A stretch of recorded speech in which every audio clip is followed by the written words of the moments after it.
this new league will revolutionize the sport. The big thing is that I think athletes need to understand that if you want to be professional, you have to act like a professional. It's an honor, honestly. Very excited to be a part of this endeavor. Michael has done a great job putting this together, and I'm sure that many of you have heard about the recent business idea from Michael Johnson in track and field, where he's going to pay athletes significantly more and they're going to compete 4 times a year. This new developing league had many promising aspects, and there were many interesting factors to this. But today, they made a huge announcement as to exactly what this will look like starting in 2025. And they signed one particular athlete that I think might have been the perfect athlete for this business. And this athlete was none other than Sydney McLauglin Levrone. Easily one of the most high-profile athletes in athletics right now. She's the world record holder, she's the defending Olympic champion, and the world champion from 2022.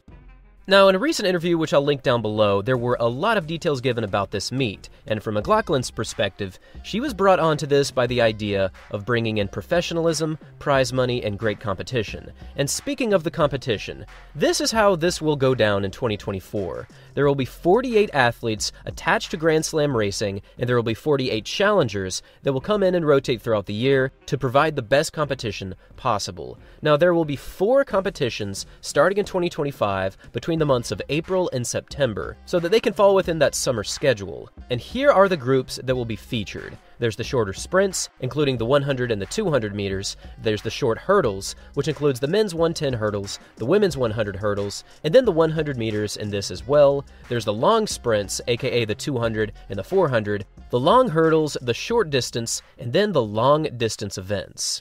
So far, only McLauglin Levrone has signed, but I'm sure over the next few months, we will see other athletes signing on to this, because this really does strike me as a sharp and impressive idea, and its format is pretty simple. There's 6 groups, you can jump into one of the groups, and you get paid pretty handsomely. And speaking of the payment, when it comes to the prize money breakdown, if you place first in just one of these races, that's a $100,000 paycheck. That is not bad at all, and considering that that was the previous bonus for breaking a world record, this does strike me as a very huge prize purse, at least in athletics. We still have some way to go before we catch up to other sports, but this is a good start. Now, beyond just first place, second place gets $50,000, third place gets $30,000, $25,000, fifth place gets $20,000, followed by $15,000, $12.5, and in eighth, you will receive $10,000. Still a pretty decent payday for coming in last.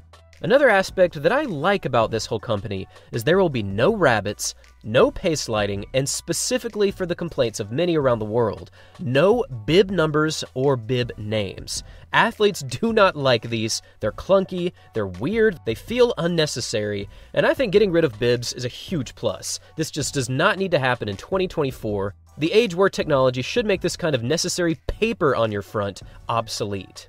Also, and I really like this next piece of information, athletes can wear whatever racing kit from whatever company they want, because Grand Slam track is not pushed forward by any conglomerate shoe companies. So Nike, Adidas, Puma, whatever your focus is, you can wear that and you can wear it however you want.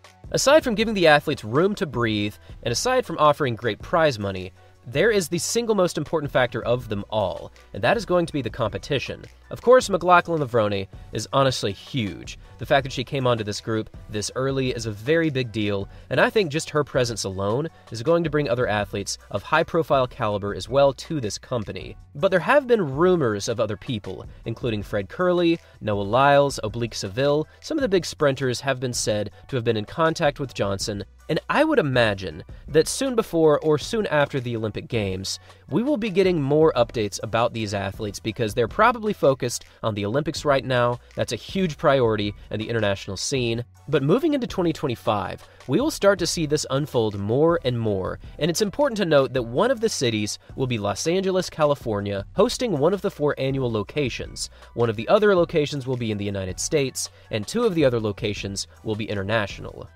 Now, personally, I think that they should bring this to Atlanta, Georgia, where I live. That would be pretty awesome in my opinion. But beyond that, I have no clue where they're going to go. They could go to Great Britain, they could go to Paris, they could go to Spain, Norway, Germany, I have no clue. But either way, this is a huge push forward, and I like the overall feel of this. I have been skeptical for the past couple of months, but now that we have more information lined up and more details about how this will be unfolded, I think it's overwhelmingly a net positive for 2025. Now all we have to do is find some way to negotiate proper channels to get this kind of information streamed and public for people to use for online productions. But that's a different topic, and hopefully I'll talk to Michael Johnson about that over the next coming weeks. Thanks for watching, everyone, and as always, until next time.